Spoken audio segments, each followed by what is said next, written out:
தினமலர் நேயர்களுக்கு வணக்கம். உரைகள் நிகழ்ச்சிக்கு வரவேற்கிறோம். கரூர்ல நடந்த அந்த ஸ்டாம்பேஜுக்கு பிறகு, அதற்கு முன்பாகன்னு கூட சொல்லலாம், இந்த கூட்டங்களை நடத்துகிறதுக்கு நெறிமுறைகளை வகுத்து சொல்லணும் அப்படின்னு சொல்லியிருந்தாங்க. அதற்கான கூட்டங்களை நடத்தப்பட்டு அதற்கான நெறிமுறைகள் பரிந்துரைகளை அரசு செஞ்சிருக்கு. எல்லா கட்சிகளிலிருந்தும் வந்தாங்க. ஆனால் அதில் அவர்கள் சொல்லியிருக்கிற பரிந்துரை என்பது எப்படியாகப்பட்டது என்பது மக்களோட கருத்தை தான் நம்ம பிரதிபலிக்க இருக்கிறோம். 20 லட்சம் டெபாசிட் கட்டணும், 50,000 மக்களுக்கு மேலே ஒன்று கூடினா அப்படிங்கிற ஒரு பரிந்துரையை அரசு செஞ்சிருக்கு. இதை எப்படி பார்க்கறது? 50,000னா அதற்கு மேலே அவங்க ஒரு ரேட்டு கார்டு மாதிரி, மெனு கார்டு மாதிரி போட்டிருக்காங்க. இந்த 5,000லேருந்து 10,000னா 1 லட்சம், 10,000லேருந்து 20,000னா 5 லட்சம், 20,000லேருந்து 50,000 வரைக்கும் ஒரு 8 லட்சம் அப்படின்னு கூட்டங்களை கண்டிப்பாக கட்டுப்பாட்டோடு நடத்தணும், நெறிமுறைகள் வேணும் என்பதெல்லாம் சரி. ஆனால் இப்படி ரேட் கார்டை ஃபிக்ஸ் பண்ணி வைக்கிறதுங்கிறது இது க்ரௌடு மேனேஜ்மெண்ட்டா இல்லை காம்படிஷன் மேனேஜ்மெண்ட்டா அப்படிங்கிற கேள்வியெல்லாம் வருது. பெரிய கட்சிகளுக்கு சரி, என்ன ஒரு 20 லட்சத்துக்கு போய் இவ்வளோ பேசணுமா அப்படிங்கிற கேள்விகள்லாம் பெரிய கட்சியில் இருக்கவங்க கேட்கலாம். ஆனால் சாதாரணமாக நம்ம பல கட்சி ஆட்சி முறையில் இருக்கோம். அப்போ புதிய கட்சிகள் வருது, சுயேட்சைகள் வராங்க, ஒரு கூட்டங்கள், ஆர்ப்பாட்டங்கள், தன்னெழுச்சியாக நடக்கிற விஷயங்கள் எல்லாத்துக்குமே 20 லட்சம்னா மக்கள் எங்கே போவாங்க? அடிப்படை உரிமைகளில் ஒன்று இல்லையா கூடுறது? அதற்கே கேள்விக்குறியாகுதா இந்த நடவடிக்கைகள்? இந்த பரிந்துரைகளை நாம் எப்படி பார்க்கலாம், அதன் பின்னணிகள் என்ன என்பது குறித்து தான் இன்றைய உரைகள் நிகழ்ச்சி விவாதிக்க இருக்கிறது.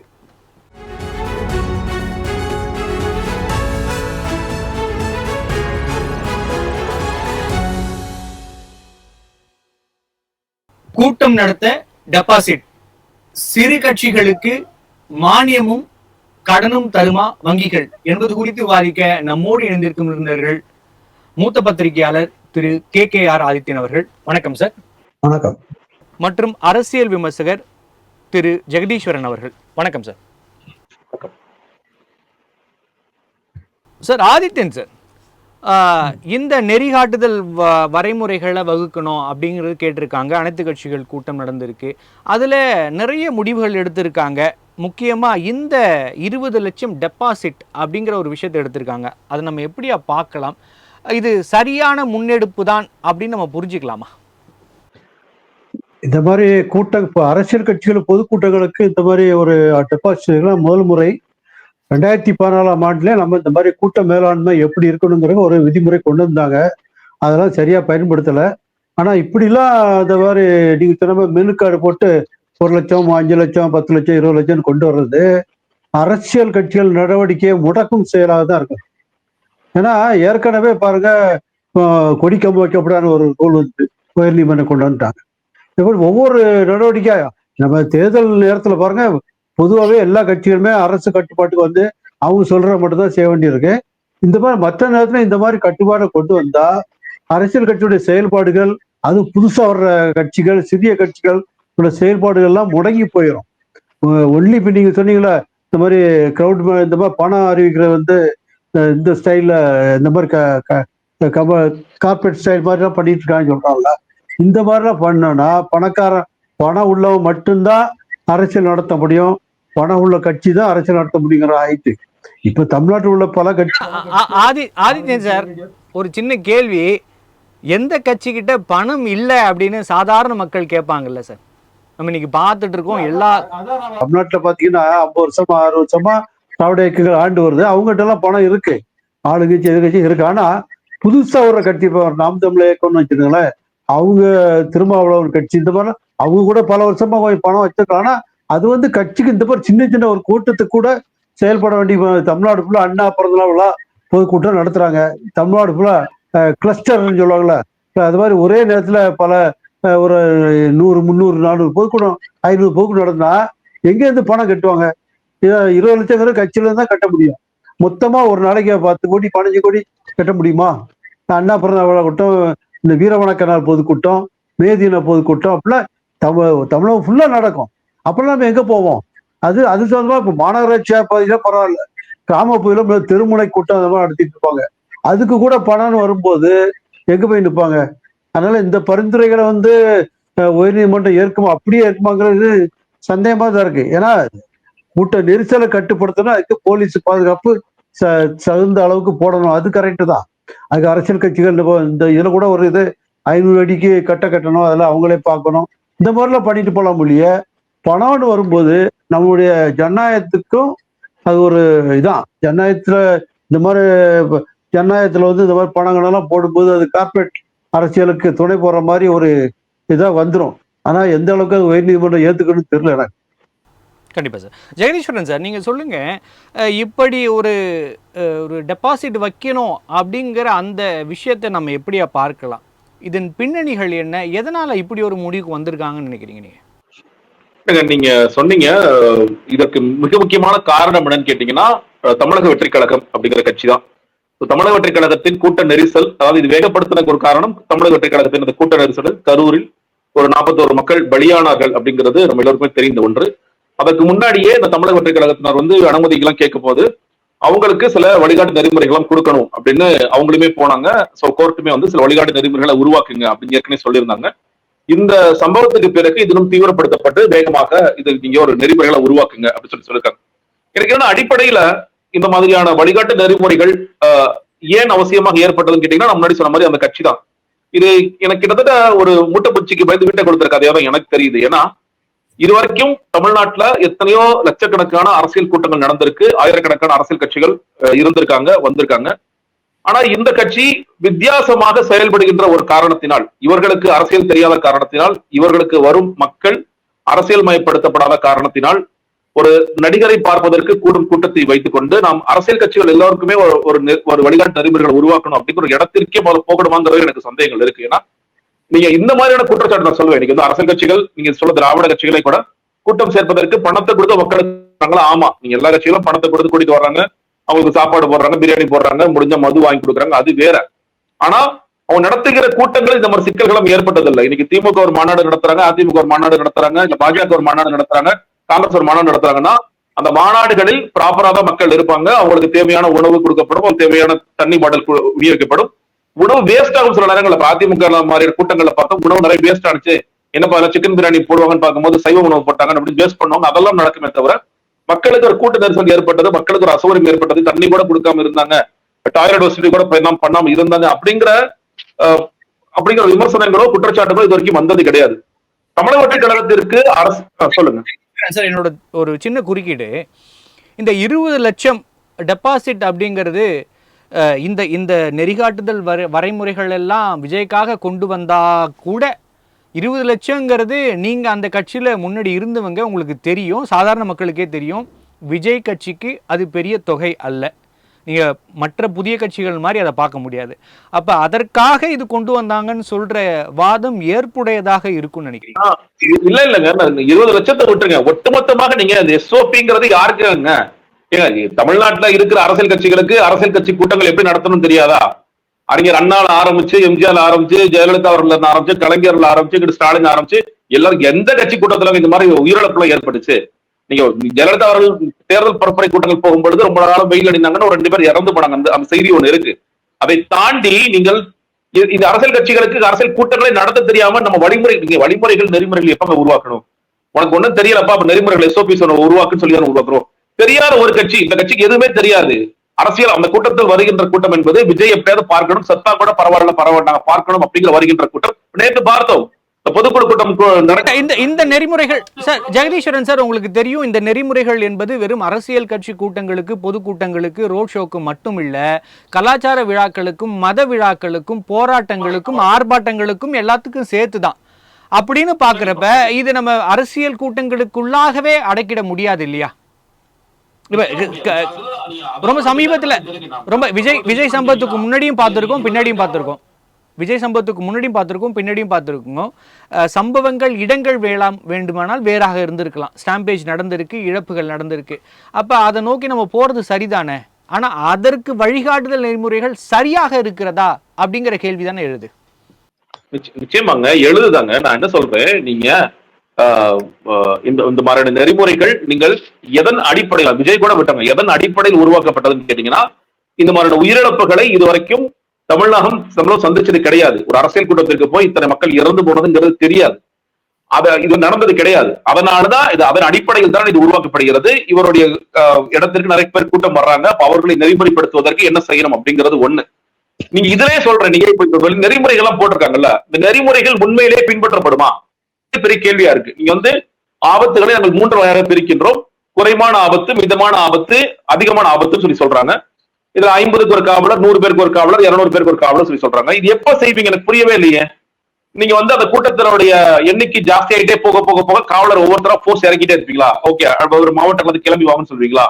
இல்ல நாங்க கொடுத்த லெட்டர் அடிப்படையில் அவங்க காவலர்கள் இறக்க போறாங்களா? இப்ப இந்த சம்பவத்தில் எடுத்துக்கலாமே, நாங்க 10,000 பேருக்கு தான் பர்மிஷன் கேட்டு தமிழக கடிதம் கொடுக்குது. வந்தது 27,000 பேர் காவல்துறையோட ரிப்போர்ட் இருக்கு. அப்ப நீங்க 10,000 பேருக்கு காவல்துறை டிப்ளாய் பண்ணுவோமா? இல்ல 27,000 வரப்போகிறார்கள் என்று நினைத்து 27,000 டிப்ளாய் பண்ணுவோமா? இப்போ விக்கிரவாண்டியில மாநாட்டுல 50,000 பேருக்கு பர்மிஷன் கேட்டாங்க. வந்தது எனக்கு தெரிஞ்சு 8 லட்சம் பேர் வந்தாங்க. அப்ப 50,000 பேருக்கு நம்ம காவல்துறை இறக்கணுமா? இல்ல ஐஎஸ் எல்லாம் யோசிச்சு இல்லன்னா இவர் கண்டிப்பா பெரிய கூட்டம் வரும், ஒரு 7 லட்சம் 8 லட்சத்துக்கு இறக்கணும் இறக்குவோமா? அப்ப எதன் அடிப்படையில் அப்படிங்கிறது ஒண்ணு. இன்னொன்னு, இந்த கூட்டமே 5,000 பேருக்கு தான் மினிமமா வச்சிருக்கீங்க. 4,999 வந்தா என்ன பண்ணுவாங்க? டெபாசிட் வாங்குவாங்களோ வாங்க மாட்டாங்களா? அப்ப அவர்கள் வரும் பொழுது ஒரு சேதாரம் ஏதாவது நடக்குதுன்னா, அதாவது முதல்ல அடிப்படையில் டெபாசிட் வாங்குறது எதுக்கு? நீ ஏதாவது சேதம் ஏற்படுத்தி போயிட்டீங்கன்னா உனக்கு அந்த கட்டத்தொகையில இருந்து நாங்க அதை எடுத்துக்கிறோம், பேலன்ஸ் திரும்ப கொடுத்துறோம் அப்படிங்கிறதா அவங்க சொல்ற ஒரு லாஜிக்கான விஷயம். அப்ப 4,999 பேர் வர்றான், அவன் அடிச்சு உடைச்சிடறான், அப்ப என்ன பண்ணுவீங்க அப்படிங்கிறது? ஏன்னா பாமக கூட்டங்கள் இது நடந்தது, உங்களுக்கு ஞாபகம் இருக்கும். அதப்பதான் சொத்துக்கெல்லாம் ஏன் முடக்கக்கூடாது ஹைகோர்ட் ரொம்ப கடுமையான கேள்வி எல்லாம் எழுப்பியது. அப்பொழுது ஜெயலலிதா கவர்மெண்ட் இருந்தாங்க, நடந்துச்சு, நம்ம பார்த்தோம். இப்போ நீங்க இந்த கட்டத்தொகை இவர்களுக்கு தேவையா? நிச்சயமாக அரசியல் கட்சிகளுக்கு தேவை, என்னை பொறுத்த வரைக்கும் தேவைதான். அது இந்த மாதிரியான அரசியல் கட்சிகள் நீங்க எங்க போனாலும் கலவரம் பண்ண வர அரசியல் கட்சிகளுக்கு தேவைதான். ஆனால் நீங்க சொல்ற மாதிரி மற்றவர்கள் பாதிக்கப்படுவார்கள், பாதிக்கப்படுவார்கள். உண்மையிலேயே ஜென்யூனா ஒருத்தர் என்கிட்ட காசு எல்லாம் கிடையாது, நான் மக்களுக்காக வந்திருக்கேன், நான் ஒரு 5,000 பேரை திரட்டுறேன், இல்ல ஒரு 50,000 பேரை திரட்டுறேன் அப்படின்னா அவர்கிட்ட நான் இந்த இதுக்காக ஒரு மேடை போட்டு நான் வர்ற மக்களுக்கு தண்ணீர் கொடுத்து, மக்களுக்கு ஒரு டீ ஸ்நாக்ஸ் ஏதோ கொடுத்து, காஃபி கொடுத்து ஏதோ ஒன்று பண்றேன், அதற்கே என்னால செய்ய முடியல. இதோட கட்டத்தொகை வேற ஏற்பாடு பண்ணி கொடுக்குறீங்கன்னா யார் எனக்கு கடன் கொடுப்பா அப்படிங்கிற சிக்கல்கள் நிச்சயமா இருக்கத்தான் செய்கிறது. அதே மாதிரி வேற மற்ற கலாச்சார பெருவிழாக்கள் இல்ல வேற கூட்டங்கள் நடக்குது அப்படின்னா அவர்களுக்கும் நிச்சயமா சிக்கல் தான். இது நம்ம அதான் சொல்றேன் மறுபடியும், இந்த ஒரு அரசு அவர்களுக்கு அரசியல் என்பது என்னென்று தெரியாத காரணத்தினால் அவர்கள் செய்கின்ற கலைபரங்களுக்காக நம்ம ஒட்டுமொத்தமாக எல்லாத்தையும் நடக்க அவ்வளவுதான். நீங்க மூட்டைப்பூச்சிக்கு வீட்டை கொடுத்த கதையா தான் இருக்கு. நான் உண்மையில சொல்லப்பட இந்த அரசியல் கட்சிக்கு நீங்க தனியா ஒரு ரூல்ஸ் வகுத்து அப்ப நீங்க இப்படிதான் நடந்துக்கணும் அப்படின்னு சொல்லிருக்கணும். அது சொல்ல முடியாத காரணத்தினால எல்லா அரசியல் கட்சிகளையும் சேர்த்து நம்ம பேச வேண்டிய ஒரு அவலமான நிலை இருக்கும் நான் பார்க்கிறேன். இல்ல எல்லா கூட்டங்களையும் சேர்த்து பேசணும் அவலமான நிலை இருக்கும் தான் பார்க்கிறேன். கண்டிப்பா சார். சார் ஆதித்யன் சார், ஒரு கூட்டத்துக்கு நிறைய கலவரங்கள் ஆயிடுது, நம்ம பார்க்குறோம், சேரை உடைக்கிறாங்க, நிறைய எல்லா அரசியல் கட்சிகளிலும் கிட்டத்தட்ட ஏதாவது ஒரு அசம்பாவிதம் நடக்குது, அங்கே விஷயங்கள்லாம் நடக்கிறப்ப இது மாதிரியான ஒரு டெபாசிட் வைக்கிறப்ப ஒரு பொறுப்புணர்வும் அதிகமாக இருக்கும் அப்படின்னு நினைக்கிறதுல தவறு எதுவும் இருக்கிற மாதிரி தெரியலையே சார். ஜெகதீஸ்வரன் சார் ரொம்ப தெளிவாக சொல்லியிருக்காரு பாதிக்கப்படுகிறார்கள் அப்படின்னு. ஆனால் அதே நேரத்தில் அவர் இந்த கருத்தையும் வைக்கிறார், அதை ஏற்றுக்கிற மாதிரி தானே இருக்கு. இல்ல, இப்போ ஒரு கட்டுப்பாடான ஒரு கட்சி தொடர் வந்தா இந்த ஒரு டெபாசிட் வந்தா பிரச்சனை இல்லை. ஆனா இப்ப நீங்க பாருங்க, விஜய் கட்சி தியேட்டர்ல போனா தியேட்டர் சேரை பூரா உடைச்சிடுறாங்க, மாநாட்டுல போனா சேர் உடையுது, இந்த மாதிரிலாம் பிரச்சனை. அப்ப சேர் கொடுக்குறவனே நான் வரமாட்டேன்ட்டா, கேரளாவுக்கு சேர் கொடுத்தாங்க, அந்த மாதிரிலாம் இருக்குது. அதனால அது கட்சிகள் கட்சி தலைவர் முதல்ல தன்னுடைய கட்சியை ஒழுங்குபடுத்தணும், அவங்களுக்கு பயிற்சி கொடுக்கணும். இப்பதான் இந்த மாதிரி பிரச்சனை பிறகுதான் இப்போ தொண்டரை நீண்டு போட்டு மாவட்டத்துக்கு ஒரு ஆள் போட்டு 2 பேர் பார்ப்பாங்கன்னு சொல்றாங்க. 2 பேரும் எப்படி பார்க்க முடியும்? நீங்க இன்னைக்கு பெரிய கட்சிகள்லாம் பாத்தீங்கன்னா தொண்டர் அணின்னு பெருசா அவங்களே ஒரு போலீஸ் மாதிரி நின்று பாதுகாப்பாங்க. அந்த காலத்துல வைகோ திமுகவுக்காக பெரிய அளவுல தொண்டர் அணியை உருவாக்குனார். அந்த மாதிரி இப்போ உள்ள கட்சிகளும் பொதுவாக எந்த அணி செயல்படுது? ஒன்லி ஐடிவிங்க மட்டும்தான் செயல்படுது, வேற எந்த அணியுமே செயல்படுற மாதிரி தெரியல. ஆனா அப்படி இருக்க சூழ்நிலையில விஜய் கட்சி மாதிரி அதாவது அவங்க அன்கன்ட்ரோலபிள் எலிமெண்ட் இங்க மாதிரி இருக்காங்க. அவங்க அந்த தொண்டர்கள் எல்லாருமே, அவரு மட்டும் இல்ல, அவங்க தலைவரே அப்படிதான் இருக்கு. அவர் இது வரைக்குமே வெளியே ஒரு நார்மல் பர்சன் மாதிரி ஒரு பத்திரிகையாளர் சந்திப்போ போக்குவரத்து சந்திப்போ நடத்துறது இல்லை. அவரே யாராவது பார்க்க முடியாத நபரு, பெரிய வானத்துல ஒரு மாதிரி உட்கார்ந்துட்டு இருக்காரு. யாருனாலும் இறந்தவங்க குடும்பத்தை கூட நேரில் போய் பார்க்காம அவர் தண்ணியை கொண்டு கொடுத்துட்டு இருக்காரு. அந்த மாதிரி நிலைமையில அவரை ஒரு கட்சியை வச்சுக்கிட்டு நம்ம இந்த சட்ட திட்டங்கள்லாம் கொண்டு வந்த மாதிரி நம்ம பண்ண வேண்டியிருக்கும் போது மற்ற கட்சிகள் என்ன செய்வாங்க? நேர்மறையா பாடுபடுற கட்சிகள், மக்களுக்கு உழைக்கிறவங்க, பணம் செலவு பண்ணாம செயல் பண்ற கட்சிகள்லாம் இருக்கு தமிழ்நாட்டில். இன்னமும் ஒன்று ரெண்டு பேர் இருக்கதான் செய்யறாங்க. அவங்களும் நினைச்சுவாங்க. அப்போ அவங்களுக்கும் இந்த மாதிரி பாதிப்பு ஏற்படதான் செய்யும். அப்போ ஒரு தனிப்பட்ட ஒரு நபருக்காக இந்த மாதிரி டெபாசிட் தொகை வைக்கிறது எல்லாம் எப்படி ஒத்துக்கணுமோ தெரியல. ஏன்னா இப்போ ரோட் ஷோன்னு சொல்றீங்க, ரோட் ஷோ நடத்துன்னு சொல்லி எந்த ஊர்லயா மக்கள் கேட்காங்களா? இந்த தலைவர்களை பார்த்து ஐயா எங்க ரோட் ஷோ நடத்துங்கன்ட்டு. மாநாடு சரி கட்சிக்கு நடத்துறாங்க, பொதுக்கூட்டம் அவங்க பிரச்சாரத்துக்கு நடத்துறாங்க. ரோட் ஷோங்கிற புதுசா இப்ப ஆரம்பிச்சிருக்காங்க எல்லாரும். அந்த காலத்துல மாநாடு நடத்தும் போது 3 நாள் 2 நாள் நடக்கும் மாநாடு. மாநாட்டுக்கு முன்னால ஊர்வலம் நடத்துவாங்க. காலையில இருந்து இரவு வரைக்கும் ஊர்வலம் நடக்கும். தலைவர்லாம் கால் வலிக்க நின்று பார்ப்பாங்க. அது பாட்டு ஊர்வலம் போகும். அப்புறம் அது பேர் மாநாடு நடக்கும். இப்ப வர 1 ஹவர்ல சொல்லி ஒரு மாநாடு போட்டு 1 ஹவர்ல வெளியே அனுப்புறாங்க. அப்போ நெரிசல் வராம என்ன செய்யும்? அதுதான் அந்த மாதிரி தான் ஒரு அந்த கட்சியை மட்டுமே நம்ம முறைப்படுத்தணுமே தவிர, சார் சொன்ன மாதிரி அந்த கட்சியை முறைப்படுத்துற மாதிரி ஒட்டுமொத்த எல்லா கட்சிகளுக்கும் பாதிக்க போற மாதிரி இப்ப கட்சிகள் இப்ப பார்த்தா கட்சிகள் மட்டும் இல்ல, சமூக நிகழ்ச்சிகள்லாம் இருக்கும். இப்ப ஏஆர் ரஹ்மான் இசை கட்சி நடத்தினா பிரச்சனை வந்துச்சு, நிப்பாட்டு அந்த அளவு பெரிய அரங்கமே நிப்பாட்டிட்டாங்க. நீங்க நேரு ஸ்டேடியத்துல சென்னையில பாத்தீங்கன்னா பெரிய பெரிய நிகழ்ச்சி நடக்கு. ஒவ்வொருத்தரும் அந்த செயல எவ்வளவு போக்குவரத்து எவ்வளவு பிரச்சனை ஏற்படுது. உள்ள அவங்க வசதியா போயிடுறாங்க. அப்போ அவுட்டர்ல பெரிய அளவுல அதுக்கான ஸ்டேடியம் அதுபோல் மாநாடு எல்லாம் பண்ணும்போது தான் பண்ண முடியும். இப்பவுமே சரி முன்னால சென்னையில அண்ணா சாலையில சாதாரணமா அரசியல் பேரணி நடக்கும். இப்ப அதெல்லாம் கனவுல நினைச்சு பார்க்க முடியாது. ஏன் கொடுக்கல? பிரச்சனை வரும், மக்கள் பாதிக்கப்படுவான்னு சொல்லி. அப்படி இருக்கும்போது இந்த மாதிரி கட்சிகளை வச்சுக்கிட்டு நம்ம எப்படி இவங்களை மட்டுமே கணக்குல வச்சுக்கிட்டு ஒரு விதிமுறை கொண்டு வரும்போது மற்றவங்க எல்லாம் எப்படி கடுமையா பாதிக்கப்படுவாங்களா இல்லையா? சார் ஜெகதீஸ்வரன் சார், அதை தாண்டி இன்னும் நிறைய விஷயங்களை சொல்லியிருக்காங்க. இருந்தாலும் கூட அதில் இன்னொரு சின்ன கேள்வி வைக்க விரும்புகிறேன். நீங்கள் சொன்ன மாதிரி இது தேவைதான், ஆனாலும் மற்றவங்க பாதிக்கப்படுறாங்கன்றீங்க. நீங்கள் கட்சிகள்லாம் தனியாக வச்சுருங்க. இன்றைக்கி தூய்மை பணியாளர்கள் போராட்டம் நடத்துகிறாங்க. அப்போ அவர்கள் போராட்டம் நடத்தணும்னா க்ரௌட் ஃபண்டிங் எடுத்துகிட்டு போகணுமா சார்? இல்லை எல்லாருக்கும் இன்சூரன்ஸ் போடுங்கன்னு கேட்பீங்களா? இதெல்லாம் சாத்தியம் இருக்கா? ஏன் இதை கூட யோசிக்காமல் ஒரு முடிவு எடுத்திருப்பாங்க, பரிந்துரை செய்திருப்பாங்க அப்படின்னு நம்ம கேட்க வேண்டியிருக்கு இல்லையா? நான் முதலே சொன்னேன் இல்லையா, நீங்க ஒரு சில கட்சிகள் இல்ல ஒரே ஒரு கட்சி செய்கின்ற தவறுகளுக்காக நீங்க ஒட்டுமொத்தமாக நீங்க மற்றவர்கள் குறித்து யோசிக்காமல் செய்யும் பொழுது இந்த மாதிரியான பிரச்சனைகளும் நடக்கத்தான் செய்யும். நீங்க முதல்ல இது அரசியல் கட்சிகளுக்கான நெறிமுறைகள் வகுக்க வேண்டிய இடம்தான். SOP for conducting political Rallis தான், பொலிட்டிக்கல் பார்ட்டி மீட்டிங்ஸ் தான். அதுல முதல்ல எல்லாத்தையும் கொண்டு வருவதே எனக்கு தப்புன்னு நான் சொல்றேன். நீங்க எல்லாத்தையும் இந்த போராட்ட வடிவங்கள் எல்லாத்தையும் உள்ள கொண்டு வருவது எதற்காக கொண்டு வரணும்?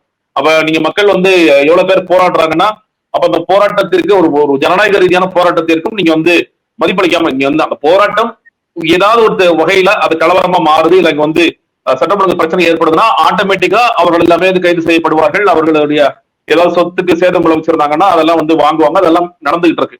அப்படி இருக்கும் பொழுது ஒட்டுமொத்தமாக இதெல்லாம் அடக்குவதற்கான வேலைகளாக மாறிவிடும். இது எல்லாருமே இதுக்கு உட்பட்டவர்கள். நாளைக்கு நீங்க ஒரு போராட்டம் நடத்துறோம், ஒரு உண்ணாவிரதம் நடத்துறீங்க, ஒரு உண்ணாவிரதம் 10 பேர் கலந்துக்கிற உண்ணாவிரதம், அந்த உண்ணாவிரதத்திற்கு நீங்க கட்டத்தொகையாக கூட கட்டணும் அப்படின்னு சொல்லிட்டீங்கனாலே அதுவே ஒரு பிரச்சனை. இன்னொன்னு, இப்போ நான் முதலே சொன்னேன், இது எல்லாமே நடக்குமா முதல்ல அப்படிங்கறது பெரிய கேள்விக்குறி தாங்க. ஏன்னா இன்னைக்கு வரைக்கும் நீங்க காவல்துறையில போய் ஒரு போராட்டத்திற்கு ஆர்ப்பாட்டத்துக்கு அனுமதி கேட்டீங்கன்னா யூஷுவல் ப்ராசஸ் நான் அரசியல் கட்சியில நான் நடத்திட்டு இருந்த முதல்ல ஒரு 5 ல இருந்து 7 நாளைக்கு முன்னாடி வரைக்கும் கொடுக்கணும். ஆனா காவல்துறை உதாரணத்திற்கு இன்னைக்கு என்ன தேதி, இன்னைக்கு 7 6ஆம் தேதி சாயந்தரம் கூப்பிட்டு தான் சார் உங்களுக்கு பர்மிஷன் கொடுக்குறோம் வாங்கிட்டு போங்கன்னு சொல்லுவாங்க. 6ஆம் தேதி சாயந்தரம் வரைக்கும் எனக்கு தெரியாது நடக்குமா நடக்காதா, ஒருவேளை ஏதாவது நடக்காம போயிடுமோ. நான் எல்லாம் அரேஞ்ச்மெண்ட்லாம் ஒரு பண்ணி வைப்பேன். நம்ம உள்ளூர் கூட்டத்தில் ஒரு ஆர்ப்பாட்டம் நடத்துறோம், உள்ளூர் கூட்டத்துல நான் சாமியான போட்டு அதற்கான தொகையெல்லாம் கொடுத்து சேர்ஸ் அரேஞ்ச் பண்ணி எல்லாம் பண்ணிட்டு இருப்பேன். ஆனா திடீர்னு சாயந்தரம் ஃபோன் பண்ணி சார் கூட்டம் நடக்க, நாளைக்கு நீங்க ஆர்ப்பாட்டத்தை ரத்து பண்ணுங்க சார் சொல்லுவாங்க. காரணம் எல்லாம் சொல்ல மாட்டாங்க, எந்த காரணம் சொல்ல மாட்டாங்க. நீங்க அனுமதி கொடுத்தாலும் அனுமதி கொடுக்கும் போது 1000 கண்டிஷன்ஸ் எழுதுவாங்க. இது எல்லாருக்கும் இருக்கிற கண்டிஷன்ஸ் தான். நீ மைக் செட் யூஸ் பண்ணக்கூடாது, இவ்வளவு பேர் தான் கூடணும், இத்தனை மணிக்கு ஆரம்பிச்சு இத்தனை மணிக்கு முடிக்கணும், இது எல்லாமே பண்ணுவாங்க. சோ இந்த ப்ராசஸ் மேல மாறப்போதா இவங்க சொல்லிருக்காங்க. இப்போ எங்களுக்கு 10 ல இருந்து 15 நாட்களுக்கு முன்னாடி அனுமதி கேட்டுருங்க, நாங்க 5 நாட்களுக்கு முன்னாடி அனுமதி கொடுத்தோம்னு சொல்றாங்க. அது நடந்தா அதுவே பெரிய ஆச்சரியமான விஷயம். இல்ல 5 நாளுக்கு முன்னாடி கிடைக்கலையா, நீங்க நீதிமன்றத்துக்கு போக, இல்லாட்டி தேவைப்பட்டா நீங்க வேற சில கடிதம் கூட கொடுங்க, ஏதாவது கண்டிஷன்ஸ் சேஞ்ச் பண்ணி கொடுங்க அப்படி சொல்றாங்க. முதலில் அது நடக்க வேண்டும். நீங்க ஜனநாயக பூர்வமாக ஒரு போராட்டத்தை நான் முன்னெடுக்கிறேன், இல்ல ஜனநாயக பூர்வமான ஒரு கூட்டத்துக்கு மக்கள்கிட்ட நான் பேசணும்னு விரும்புறேன், நான் அரசியல் கட்சி சார்ந்தவன், இல்ல நான் ஒரு பொது அமைப்பை சேர்ந்தவன், நான் மக்கள்கிட்ட பேசுவேனா இல்லையாங்கிறதே எனக்கு கடைசி நிமிஷம் வரைக்கும் தெரியாது அப்படிங்கிறதே தவறான ஒன்று போக்கு. அது ஒன்று. இன்னைக்கு சென்னை மட்டும் எடுத்துக்கலாமே. சென்னையில போராட்டத்துக்கு அனுமதி அளிக்கப்பட்ட இடங்கள் ரொம்ப ரொம்ப கம்மி தான். வள்ளுவர் கோட்டத்துல ஒன்று போராடலாம், மவுண்ட் ரோட்ல ஒரு இடத்துல போராடலாம், அதற்கு பிறகு ராஜரத்னம் ஸ்டேடியம் பக்கத்துல போராடலாம். ஒரு 4 இடங்கள் தான், 3-4 இடங்கள் தான். இப்ப இதுல சொல்லிருக்காங்க, இத்தனை மக்கள் வந்தா இத்தனை டாய்லெட் வைங்க, இத்தனை பேர் வந்தா இத்தனை குடிநீர் வைங்க. அது அரசியல் கட்சிகளுக்கு சொல்றாங்கன்னு வச்சுக்கலாமே. இது வரைக்கும் இந்த இடத்துல நீங்க பெர்மனண்டா நீங்க தினம் தானே போனீங்கனாலும் எப்பயுமே ஸ்டேடியத்துக்கு எதிர்த்தாலும், நான் சொல்றது கிரிக்கெட் ஸ்டேடியத்துக்கு எதிர்த்தாப்புல எப்பயுமே போராட்டம் இல்ல ஆர்ப்பாட்டம் ஏதாவது நடந்துட்டே தான் இருக்கும். எங்க சார் உங்க டாய்லெட்? இது வரைக்கும் அரசாங்கம் இது பாவம் ஒரு 100 பேர் ஆசிரியர்கள் போராடுவாங்க, ஒரு 200 பேர் போக்குவரத்து ஊழியர்கள் போராடுவாங்க, அரசு ஊழியர்கள் போராடுவாங்க. அவங்கள்ட்ட நீங்க மொமெண்ட் ஆல்ஸ் கொண்டு வாங்க தயவுசெய்து சொல்லாதீங்க. இந்த மக்களுக்கு தேவையான நீங்க அவங்களுடைய கழிவறைகளோ இல்ல தண்ணீர் கூட விடுங்க, தண்ணி கூட இப்ப கடையில வாங்கி கூட சொல்லுங்க. கழிவறைகளே கிடையாது. இன்னைக்கு சென்னையில இருக்கின்ற பிரத்யேகமாக போராட்டத்துக்கு அனுமதிக்கப்பட்ட இடங்களில் இதெல்லாம் செஞ்சிருக்காங்களா? கிடையவே கிடையாது. இதுவே செய்யல. இப்ப நீங்க என்ன சொல்றீங்க? இந்த கூட்டத்துக்கு வர்றவங்களுக்கு இத்தனை பேருக்கு தண்ணி கொடுக்கணும், இத்தனை பேருக்கு நான் தான் சொல்றேன். நீங்க இந்த ரூல்ஸ் எல்லாமே எனக்கு எப்படி உண்மையிலே ஃபாலோ பண்ணுவாங்கிறது எனக்கு பெரிய கேள்வி இருக்கு. எப்படி கணக்கெடுக்க போறாங்க, எப்படி ஃபாலோ பண்ணுவாங்க? இது ஆபத்து குறைவான இடமா ஆபத்து மிகுந்த இடமா நமக்கு தெரியாது. இன்னொன்னு நீ கேட்ட ரொம்ப முக்கியமான கேள்வி கேட்ட, ரோட் ஷோ. உண்மையிலே ரோட் ஷோ எதற்கு? இது இன்னொன்னு ரோட் ஷோ ஏன் கேள்வி, அதுக்கு ஒரு பதிலுக்கு வர்றேன். விஜய் ரோட் ஷோ பண்றாரு, அதனால நானும் ரோட் ஷோ பண்றேன் அப்படின்னு முதலமைச்சர் செய்வது அதை விட மோசம். புளிய பார்த்து பூனை சூடு போட்ட கிடக்காதுதான் இது. நீங்க விஜய் ரோட் ஷோ பண்றாரு, விஜய்க்கு பேசுற கண்டென்ட் இல்ல. நான் கையசிட்டே போயிருவேன்ப்பா, இந்த கண்டென்ட் இல்லப்பா, என்கிட்ட கொடுத்தீங்கன்னா 15 நிமிஷம் நான் மனப்பாடம் பண்ண முடியாது, அவரை கையசிட்டே போயிடுறேன், இதை பார்த்தாலே மக்கள் என்ன ஓட்டு போட்டா போதும்னு விஜய் ஒரு இடத்துக்கு வர்றாரு. ஏன்னா அவரால் பேச முடியாது, அவர் பேச தெரியாது, அவருக்கு அரசியல் தெரியாது. அப்படியே மீறி எழுதி கொடுத்தீங்கன்னாலும் எல்லா 4-5 பாக்கெட் வச்சுக்கிட்டு கொஞ்சமா பிட் எடுத்து பேசிட்டு போயிடுவாரு. அது மெயின் ஸ்ட்ரீம் மீடியா அதை தூக்கி பிடிக்க பேச ரெடியா இருக்காங்க. அவர் பாருங்க இந்த பேண்ட்ல இந்த பிட் எடுத்துறாரு, அந்த பேண்ட்ல அந்த பிட் எடுத்துறாரு. மெயின் ஸ்ட்ரீம் மீடியா ரொம்ப அப்படியே இது பண்றாங்கன்னு புரிஞ்சுக்க முடியுது. முதலமைச்சர் ஸ்டாலினுக்கு எதற்காக நீங்க ரோட் ஷோ பண்ண வேண்டிய அவசியம் என்ன? இல்ல உதயநிதி ஸ்டாலின் எதுக்கு ரோட் ஷோ பண்ணணும்? உங்களுக்கு அரசியல் தெரியாதா? நீங்க எதுக்கு கையாட்டே போறீங்க? இன்னொன்னு, நீங்க இந்த மாதிரி கையாட்டிட்டே போறதுக்கு உங்க கட்சிக்காரங்க காசு கொடுத்து ஆள் கூட்டிட்டு வர்றான். விஜய் நடிகரை பாக்குறதுக்கு 1000 பேர் வருவாங்க, 10,000 பேர் வருவாங்க. அவருக்கு அப்ப கையாசினாலே போதும்பா, என்னுடைய ஜென்ம சாபல்யம் எனக்கு கிடைச்சிருச்சு அப்படின்னு இருக்கிற மக்கள் இருக்காங்க. இப்ப நேத்து அந்த பொதுக்குழு கூட்டம் நடக்குது. 10 குழந்தைகளுக்கு எதிர்த்து இழந்ததுக்கு அப்புறம் ஒரு பையன் ஒரு குழந்தை தூக்கிட்டு ஓடுறான். அவன மாதிரி அறிவட்ட ஜீவன் நம்ம எங்கேயாவது பார்த்திருக்க முடியுமா? விஜய் செய்யறது ஒண்ணுன்னா அதை பார்த்து நீங்க காப்பி அடிக்கிறீங்க. ரோட் ஷோங்கிறது எதற்காக? உங்களுக்கு எதுக்கு ரோட் ஷோ? விஜய் கண்டென்ட் இல்ல, அவர் அப்படிதான் போய் ஆகணும். உங்களோட கண்டென்ட் இருக்கு. அப்படி ஒட்டுமொத்தமான அந்த ரோட் ஷோ தொடர்ந்து பேசலாம் sir. Adityan sir, Jagadeeswaran sir பேசுற பேச்சுல ஒரு இடத்த தொட்டுட்டு போயிட்டாரு. முக்கியமா இந்த கூட்டங்களுக்கு அனுமதி வாங்குற ஒரு ப்ரொசீஜர் ஒன்று இருக்கு. அதில் அவர் சொன்னதில் ஒரு முக்கியமான விஷயம் எவ்வளோ நாளைக்கு முன்னாடி கொடுக்குறாங்க அப்படிங்கிறதெல்லாம். அதை தாண்டி எல்லா அரசியல் கட்சிகளுமே எவ்வளோ தொண்டர்கள் வருவார்கள், மக்கள் வருவார்கள்னு தெரியும். ஆனால் யாருமே உண்மையான எண்ணிக்கையை சொல்லி அனுமதி கேட்பதே இல்லை அப்படிங்கிறது நிதர்சனம். அப்போ இந்த கட்டுப்பாடுகள் என்பது அரசியல் கூட்டங்களுக்கு ஆரம்ப புள்ளியிலிருந்தே ஆரம்பிக்கணும். ஆனால் அதை பற்றி எதுவும் விவாதிக்கப்பட்டிருக்கிறதா, அதில் எதுவும் பரிந்துரை இருக்கிறதா? அதோட உங்க கருத்து சார்.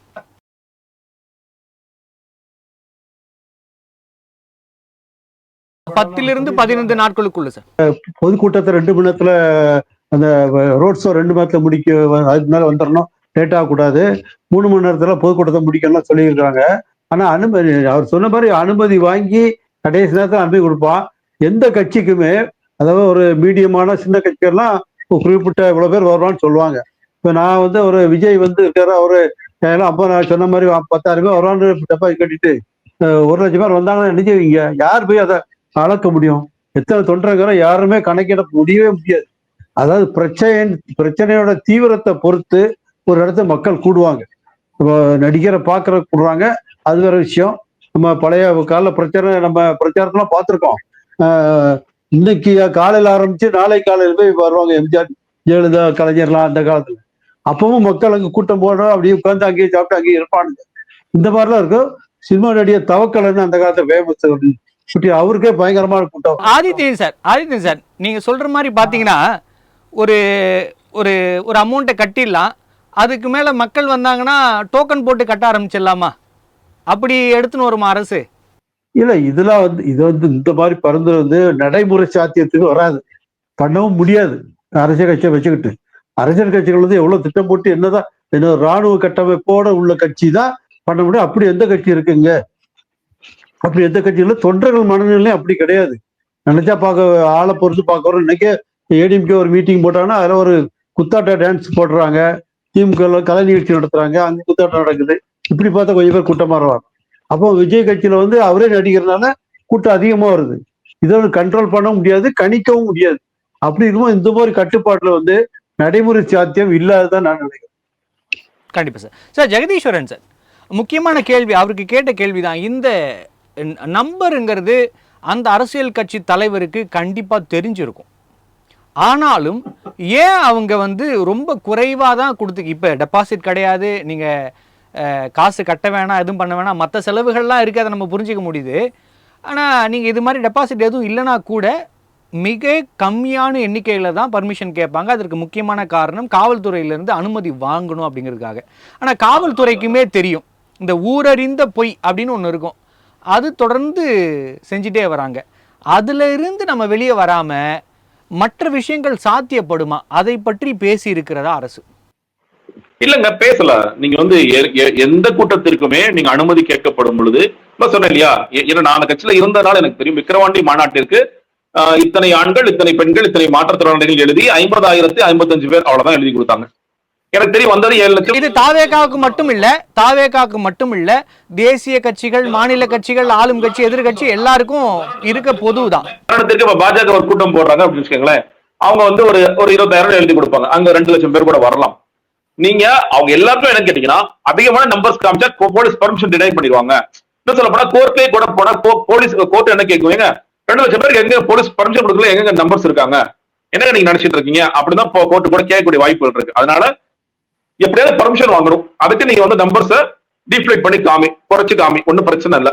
ஆனா போலீஸ்க்கு தெரியும், போலீஸ் நேரங்கள் ஐஎஸ் வச்சு அவங்களுக்கு உளவு பிரிவு இருக்கு, எந்தெந்த ஊர்ல எவ்வளவு பேர் வருவாங்க அப்படின்னு கொடுத்து ஒரு கணக்கு ஒன்று எடுப்பாங்க. அந்த கணக்கின்படி காவல்துறை நம்ம பாதுகாப்பு கொடுத்துடலாம். வெவ்வேறு மாவட்டங்கள் வந்து காவல்துறை கூப்பிட வேண்டாமா அப்படிங்கறத காவல் பண்ணல. இப்போ உதாரணம் தேவர் ஜெயந்தி நடந்துச்சு. இப்போ தேவர் ஜெயந்திங்கிறது எல்லாரும் எவ்வளவு அமைப்புகள் வருவாங்க, எவ்வளவு கூட்டம் வரும், ஒவ்வொரு ஊர்ல இருந்து எவ்வளவு வரும் அப்படிங்கிற கணக்கெல்லாம் அவருக்கு தெரியும். அந்த கணக்குகளுக்கு ஏற்றவாறு எந்தெந்த மாவட்டங்கள்ல இருந்து காவல்துறை அழைக்கணும், மதுரையே எத்தனை பேர் டிப்ளாய் பண்ணலாம், சிவகங்கையில இருந்து எத்தனை பேர் டிப்ளாய் பண்ணலாம் அப்படிங்கிறது எல்லாமே அவர்களுக்கு தெரியும். அதற்கு ஏற்றாற் போல் சில விஷயங்களை அவர்கள் செய்வாங்க. ஆனா அரசியல் கட்சிகளை பொறுத்த வரைக்கும் பர்மிஷன் வாங்கணுங்கிற ப்ரையாரிட்டி. அப்போ நம்ம நம்பர்ஸை காமிக்க வேண்டாம், நம்ம வந்து ஏற்கனவே ரெஸ்ட்ரிக்ஷன்ஸ் போடுறாங்க, அப்படி இருக்கும் பொழுது நம்ம உண்மையை சொல்ல வேண்டாம் அப்படிங்கிற ஒரு இடத்துக்கு போறாங்க. அப்போ நீங்க நேற்று நடந்த கூட்டத்துல உண்மையில என்ன சொல்லிருக்கணும், எல்லாரும் பரவாயில்ல நம்பர்ஸ் எழுதி கொடுங்க, உண்மையான நம்பர்ஸ் கூட எழுதி கொடுங்க. அதற்கு காவல்துறை ஏற்றவாறு தக்கவாறு, ஏன்னா எப்படி இருந்தாலும் ஐஎஸ்க்கு தெரிஞ்சிருங்கும் போது அதுக்கு ஏற்றவாறு நாங்க பெர்மிஷன் கொடுக்குறோம். நீங்க வந்து உங்களால 10 லட்சம் பேர் திரட்ட முடியுமா, அதுக்கு உண்டான. ஏன்னா இன்னொரு பாருங்களேன், இப்போ விக்கிரவாண்டியில சொன்னேன் இல்லையா, அந்த இடத்தோட கெப்பாசிட்டி 3 லட்சம் தான். இப்போ காவல்துறைக்கு அதிகமான இடம் ஆட்கள் வருவாங்க தெரிஞ்சிருந்தாலும் அவங்க என்ன பண்ணாங்க, முதல்ல வந்து போக்குவரத்து மாற்றங்கள்லாம் செய்யல. அதற்கு பிறகு எல்லாமே லாஸ்ட் மினிட்ல செய்யறதுனால என்ன ஆயிடுதுன்னா அந்த வழியா போறவங்களுக்கு பெரிய போக்குவரத்து இடங்கள் ஏற்படுது, நிறைய சிக்கல்கள் ஏற்படுது. எல்லாம் சுத்தி ஊர் சுத்தி போகணும், டோல் எல்லாத்துலயும் பயங்கர டிராபிக் ஜாம், இதெல்லாம் நடக்குது. ஒருவேளை உண்மையான நம்பர்ஸ் நீங்க கொடுங்கப்பா, அது ஏற்ற மாதிரி நாங்க எல்லாமே பக்கவா அரேஞ்ச் பண்ண முயற்சி பண்றோம் அப்படின்னு சொல்லிட்டீங்கன்னா ஓரளவுக்கு ஸ்மூத்தா போகக்கூடிய வாய்ப்புகள் இருக்கிறது. இப்போ விஜய் வந்து திருச்சிக்கு வந்தாரு, திருச்சியில ஏர்போர்ட்ல இருந்து திருச்சி மரக்கடை போறது 5 மணி நேரம் ஆச்சு. பாதிக்கப்பட்டது யாரு?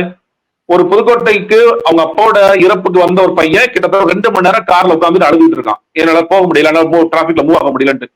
நீங்க அந்த நேரத்துல இல்ல ரோட் ஷோக்கு எல்லாம் பர்மிஷன் கிடையாது அப்படின்னு அவங்க ரோட் ஷோ ஆக்சுவலி பர்மிஷனே கிடையாது, அதை மீறி அவர் போறாரு. அப்ப இல்ல நான் ரோட் ஷோ போறாரு, அவர் பர்மிஷன் இருக்கு அப்படின்னா அது ஏற்ற மாதிரி காவல்துறை அரேஞ்ச் பண்ணி ஓகே நீங்க வேகமா போங்க, நிறைய பொதுமக்களுக்கு பாதிப்பு ஏற்படுது அப்படிங்கறதெல்லாம் செஞ்சிற உண்மையா சொல்லி செய்யறது பெட்டர் தான் எனக்கு தோணுது.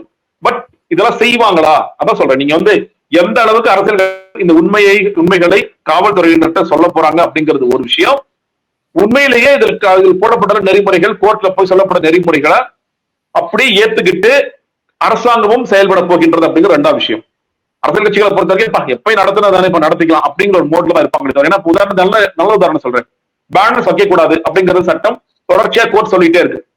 அரசியல் கட்சிகளுக்கு வலியுறுத்திட்டே இருக்கு, பேனர் வைக்காத, செத்து போனவங்களோட முகத்தை கூட வச்சுக்கோ, உயிரோட பேனர் வைக்காத எவ்வளவு தூரம் 1000 முறை கோர்ட் சொன்னாலும் சரிங்க அப்படின்னு தொடச்சு போட்டுட்டு பேனர் வச்சுட்டே தான் இருக்காங்க. அதனால உயிரிழப்புகள் ஏற்படுது, அதனால விபத்துகள் ஏற்படுது, எல்லாமே நடந்துகிட்டு தான் இருக்கு. அரசியல் கட்சியில ஏதாவது மதிச்சாங்களா? இப்படி கொடிக்கம்பங்களுக்கு கோர்ட் வந்திருக்கு, கொடிக்கம்பங்கள் எடுக்கணும். அதுல பாயிண்ட் கூட அது ஆக்சுவலி ஏன் எடுக்க சொல்றாங்க, சில நேரங்கள்ல ஜட்ஜஸ் இருக்கிற பிரச்சனை கேட்டீங்கன்னா அவங்க ரொம்ப வானத்திலே இருக்காங்க, அவங்க வந்து கீழே கீழே வரவே முடியல. அவங்க மேல இருந்து பார்க்கும்போது அவங்களுக்கு கொடியெல்லாம் வந்து ஒரு மாதிரி அசிங்கமா தெரியுது போல இருக்கு. ஏன்னா இந்த ஊர்ல தான் வாழ்றோம், இந்த ஊர்ல அரசியல் கட்சிகள் எப்படி பிஹேவ் பண்ணுவாங்க, நீங்க ரொம்ப ஐடியலான ஒரு ஒரு உலகத்துக்கு டக்குனு போகணும்னு நினைச்சா அப்பெல்லாம் போக முடியாது. இந்தியாவில இருக்கிற சில சிக்கல்கள், சில சவால்களை தான் நம்ம வாழ்ந்தாகணும். எனக்கு வந்து இது பிடிக்கல, எனக்கு இங்க இருக்கிற மீன் கடை பிடிக்கல, அந்த ரோட்ல இருக்கிற கறி கடை பிடிக்கல, அப்பெல்லாம் பேசிட்டு இருக்க முடியாது. ஆனா அதை சரி செஞ்சு ஆக வேண்டிய கட்டாயமும் இருக்குல்ல சார். இப்ப கொடி கம்பங்கள்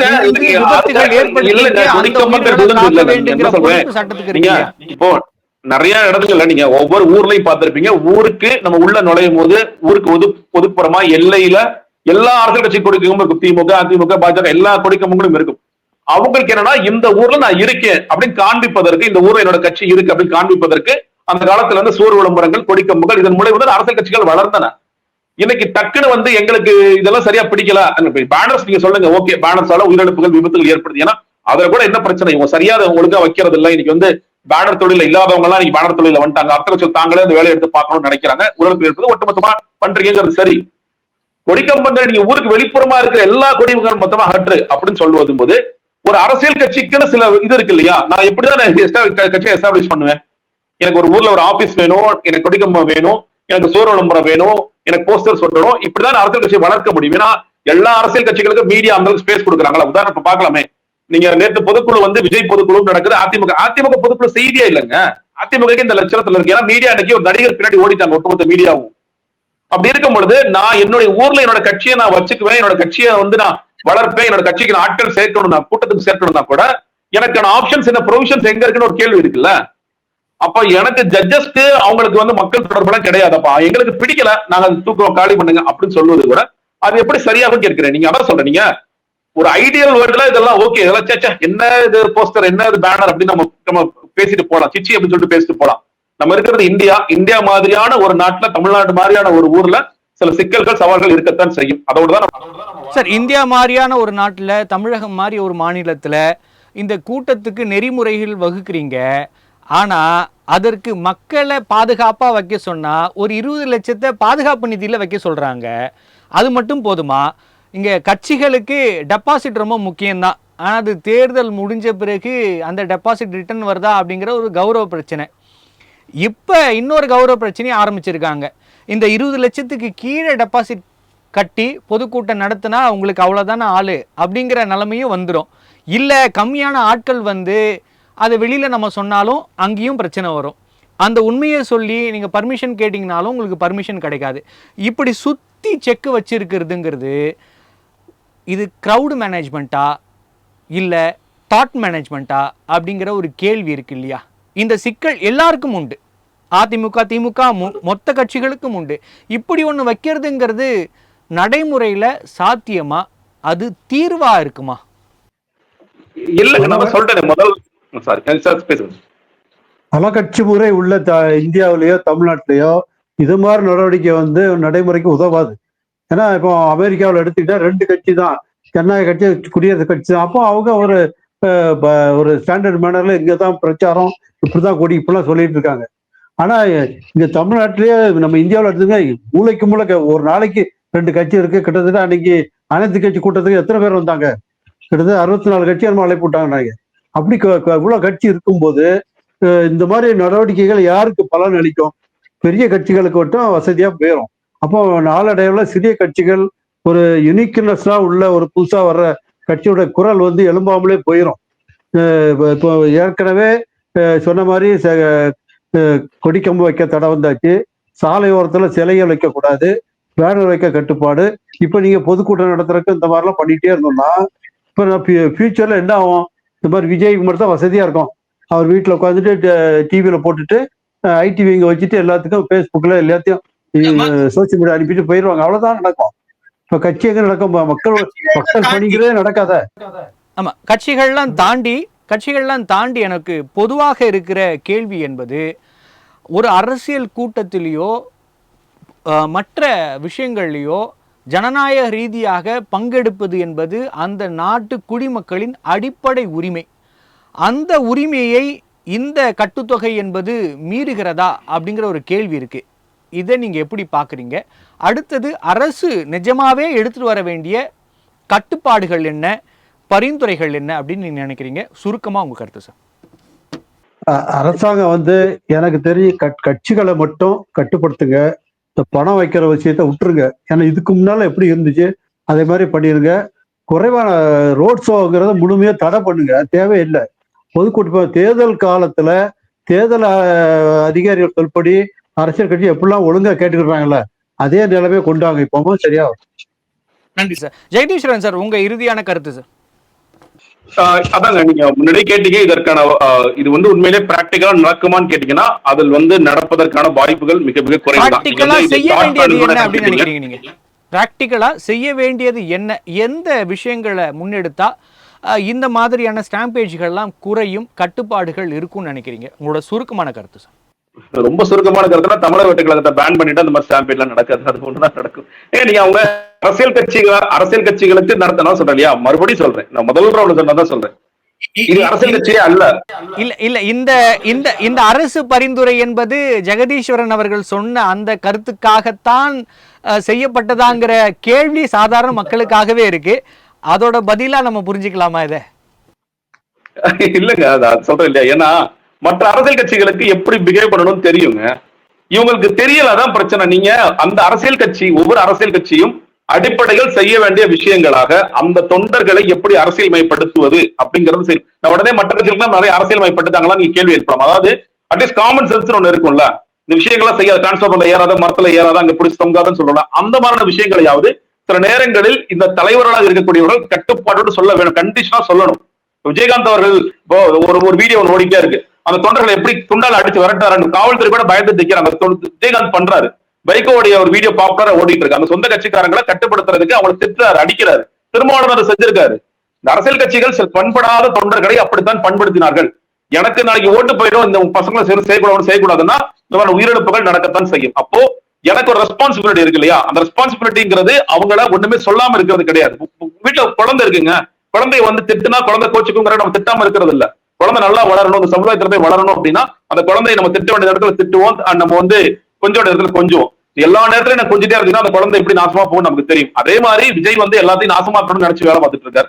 அது இல்ல, அது அரசியல் கிடையாது. எல்லோரையும் அரசியல் மயப்படுத்துவதற்கு முதல் அவர் அரசியல் மயமாகணும். அதற்கு பிறகு அவர் அரசியல் மயமாயிட்டாருனாலே இந்த கட்சி பரவாயில்லப்பா, தமிழக வெற்றி கழகமே தெரிஞ்சிச்சு பண்ணா மற்ற கட்சிகள் இது மேலும் மேலும் மேன்மையாக நடந்து கொள்வார்கள். அது ஒண்ணுதான் நடப்பது. நன்றி சார். நம்முடைய ஜனநாயகத்தில் டெபாசிட்ங்கிறது நம்பிக்கை டெபாசிட் பண்ணியிருக்கணும். காசை டெபாசிட் பண்ணி அதன் மூலமாக ஒரு நெறிமுறைகளை கொண்டு வர முடியும் அப்படின்னு மக்கள் நம்பல. அதை அரசு புரிஞ்சுப்பாங்க, நம்ம நம்புகிறோம். இன்றைய விவாதத்தில் பங்கு கொண்டு பல்வேறு கருத்துக்களை நம்மோடு பகிர்ந்து கொண்டமைக்கு நன்றி.